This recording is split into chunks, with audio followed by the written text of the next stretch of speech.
والله لا بجد جين زي لو ما يعرفش يبقى زعلة.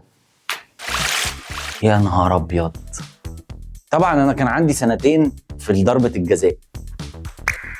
ده لعيب كورة طبعا، بس أنا ضايعة في الكورة. I know his face عشان أنا عارفة إنه لعيب كورة مشهور. اسمه إيه؟ I don't know. ما حضرتش الجيل ده من الكورة. كأس العالم 90 ده كان عندي سنتين فما اعرفش حاجة، بس كابتن مجدي عبد الغني طبعا. اللي هو عمل ايه؟ اللي جاب ضربة يعني ده سؤال. في حد والله لا بجد جين زي لو ما يعرفش يبقى زعلة.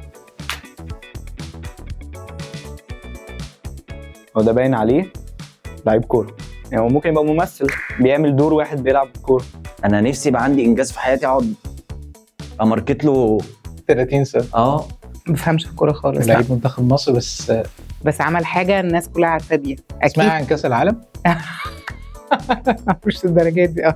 ده هو اللي دخل الجول. ده فضل لمدة 35 سنة تقريبا، هو الوحيد اللي جاب جول لمصر في كأس العالم خالص، يعني اللي هو عمري ما شفته في حياتي، مش بشبه عليه حتى.